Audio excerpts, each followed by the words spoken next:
අයිබෝවන් සුබ දවසක් කියලා මෙහිසරණේ YouTube channel එකට ආදරණීය දුවල පුතාලා හැමෝම ආදරෙන් පිළිගන්නවා. ඉතින් මේ වීඩියෝ එකෙන් ඔයාලගේ සාමාන්‍ය පොදු පරීක්ෂණයට අදාළ කරුණු ටිකක් තමයි මම අරගෙන එන්නේ. subscribe කරලා නැති අය subscribe කරන්න. තවත් සමාජ ආර්ථික ක්‍රීඩා වගේ තොරතුරු ඇතුළත් වීඩියෝ එකක් ඉක්මනට මම අරගෙන එනවා. ඒත් එක්කම යාළුවන්ටත් share කරන්න.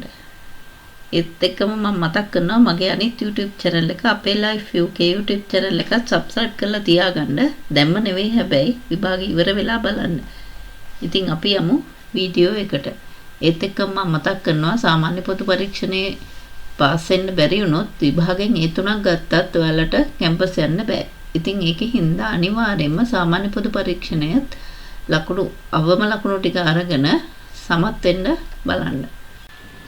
ඉතින් මේ වීඩියෝ එකේ තියෙන ගොඩක්ම දේශපාලනයට ලෝක දේශපාලනය සම්බන්ධ සිදුවීම් වල තොරතුරු. ඉතින් පළවෙනියට මම මතක් කරනවා යුක්‍රේනයේ වර්තමාන ජනාධිපති විදිහට ඉන්නේ සෙලෙන්ස්කි.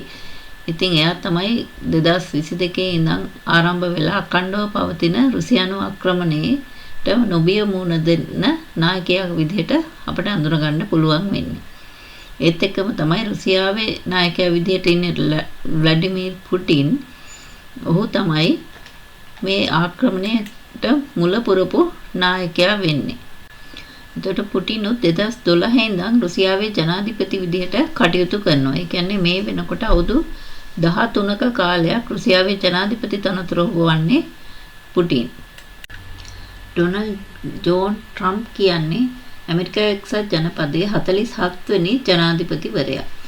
එතකොට රිපබ්ලිකන් පක්ෂයේ සමාජිකයෙක් විදිහට තමයි ට්‍රම්ප් ජනාධිපතිවරණයට ඉදිරිපත් වුණේ. මීට කලින් ඔහු 2017 ඉඳන් 21 දක්වා කාලය තුල 45 වන ජනාධිපතිවරයා ලෙසත් සේවය කරා. එතකොට 46 වෙනි ජනාධිපති විදිහට හිටියේ 2021 ඉඳන් 25 දක්වා ජෝ බයිඩන්.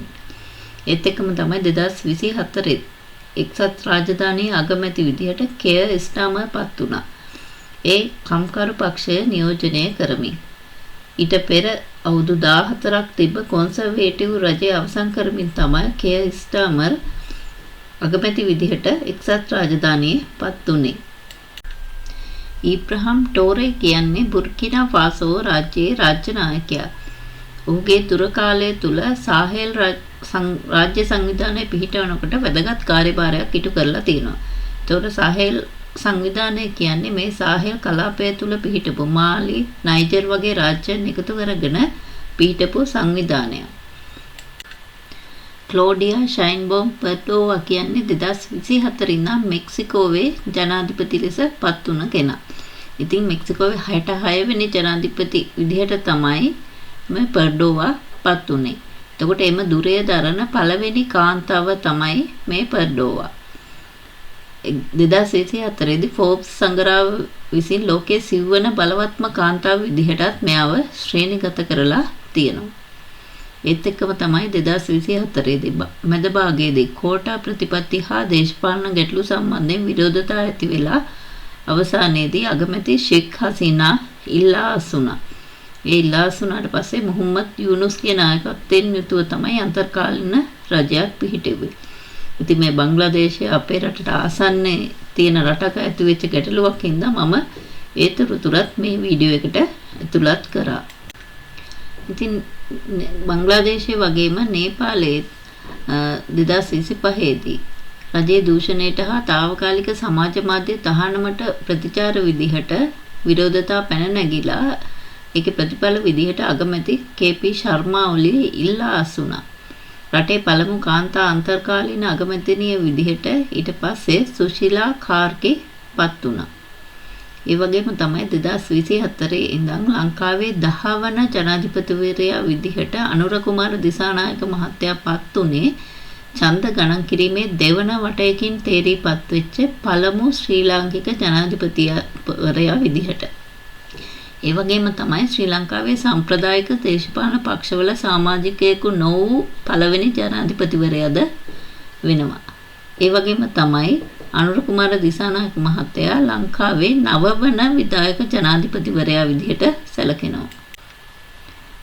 ෂෙබාබ් ෂරීෆ් කියන්නේ පාකිස්තානයේ 2024 දී පත්වෙච්ච අගමැති. එතකොට ඔහු 2022 ඉඳන් 23 දක්වා කාලය තුලත් අගමැති ධුරයේ කටයුතු කරලා නැවත දෙවන වරට තේරීපත් වෙනවා අගමැති විදියට 2024 වර්ෂයේදී. ඒත් එක්කම තමයි තායිලන්තයේ 31 වන අගමැති විදියට කටයුතු කර 2024 ඉඳන් 25 දක්වා කාලය තුල සේවය කළ ශිනවත්‍රා දුරෙන් ඉවත් කරලා ඒ කියන්නේ රටේ ඇතිවෙච්ච විවිධ ගැටලු නිසා දුරෙන් ඉවත් කරනවා. එතකොට එයා 23 වෙනි අගමැති වෙච්ච තක්ෂින් ශිනවත්‍රාගේ දියණිය. ඉතින් රැඳිලා ඉන්න මාත් එක්ක දිගටම තවත් ඕගොල්ලොන්ට වැදගත් වෙන තොරතුරු රැසක් අරගෙන මම තව වීඩියෝ එකක් අරගෙන එනවා. ඔයාලගේ සාමාන්‍ය පොදු පරීක්ෂණයේ විභාගයේ ඉහළින්ම සමත් වෙන්න වැදගත් වෙන තොරතුරු තමයි මම ඊළඟ වීඩියෝ එකනොත් අරගෙන එන්නේ. ඉතින් subscribe කරලා නැති අය subscribe කරන්න යාළුවන්ටත් share කරන්න. Thank you.